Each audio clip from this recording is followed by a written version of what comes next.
Telugu Desam party సిద్ధాంతాలు ఆశయాలు నచ్చి పలువురు పార్టీలో చేరుతున్నారని తెలుగుదేశం పార్టీ పాలిట్ బ్యూరో సభ్యులు పెద్దాపురం ఎమ్మెల్యే నిమ్మకాయల చినరాజప్ప పేర్కొన్నారు. కాకినాడ జిల్లా పెద్దాపురం నియోజకవర్గం సామర్లకోట పట్టణం 8వ వార్డు కౌన్సిలర్ పిల్లాడి సత్యవతి వైసీపీ నుంచి 2 దఫాలుగా కౌన్సిలర్గా పోటీ చేసిన పాలచర్ల కళ్యాణ్ కుమార్లు శుక్రవారం సాయంత్రం తెలుగుదేశం పార్టీలో చేరారు.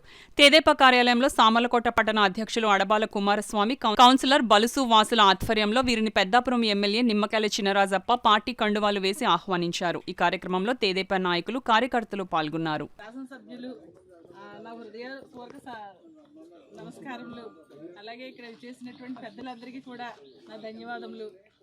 నేను ముందు కూడా తెలుగుదేశం కౌన్సిలర్గా రాజప్ప గారి హయాంలో కౌన్సిలర్గా చేశాను.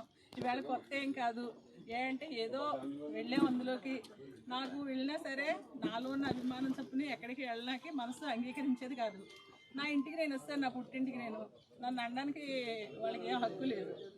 రాజప్ప గారి హయాంలో మళ్ళీ కౌన్సిలర్గా నేను ఆయన అభివృద్ధి ప్రదాత వార్డులే డెవలప్ చేస్తారో ఆయనతో నడవాలని నేను మనస్ఫూర్తిగా అంగీకరించి ఆయన సమక్షంలో జాయిన్ అయ్యాను. మనం కూడా ఎవరైనా మన తెలుగుదేశం బ్యాన్ వెళ్తుంటే కారులో 4 బ్యాగులు ఉన్నాయని చెప్పి వాళ్ళ మీద కూడా కేసు పెట్టారు. మీరు కూడా చాలా జాగ్రత్తగా ఉండాలి. అవన్నీ కూడా ఎవరైనా మెటీరియల్ పట్టుకెళ్ళినప్పుడు కూడా కారులో కాకుండా బండిలో పట్టుకెళ్ళి పొరపాటున కారులో ఏదో సామాన్ వేసుకుంటే ఆ సామాన్ కూడా కేసు రావు. చాలంత ఖచ్చితంగా ఉంది. వీళ్ళు ఎవరైతే తప్పులు మాట్లాడుతున్నారో వాళ్ళందరూ కూడా రికార్డ్ చేసి మనం పంపిస్తాం. మనం మాత్రం ఎక్కడ తప్పు చేయం. జాగ్రత్తగా ఉండండి అందరూ కూడా. నేను కూడా చాలా జాగ్రత్తగా ఉంటాను. ఎక్కడ కూడా గుళ్ళకి కానీ చర్చిలు కానీ దండం పెట్టుకుని వస్తున్నాం కానీ కార్యక్రమాలు కూడా ఏం చేయట్లేదు. మనం చాలా జాగ్రత్తగా ఉండవలసిన అవసరం ఉంది. ఎలక్షన్ క్యాంపెయిన్ సీరియస్గా ఉంది కనుక మనందరం కూడా సీరియస్గా ఉండాలి. వీళ్ళు కూడా ఇప్పుడు యంత్రాంగం, పోలీస్ యంత్రాంగం కానీ రెవెన్యూ యంత్రాంగం కానీ ఇప్పటికే కంట్రోల్ అయిపోయారు. ఇదివరకు అవా పోయింది. ఇదివరకు అంతా కూడా ఇలా చెప్పి ఫోన్ చేస్తే అవ అయిపోయింది.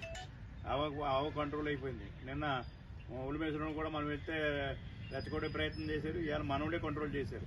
ఎందుకంటే మనం అసమర్థంగా మనం చాలా బలంగా ఉన్నాం. ఎవరైనా గొంతులు ఎత్తే నెల కంట్రోల్ చేయలేం. మనం తెలిసి కంట్రోల్ చేసాం నిన్న. అంతే తప్పింది ఎక్కడ భయపడిన అవసరం లేదు.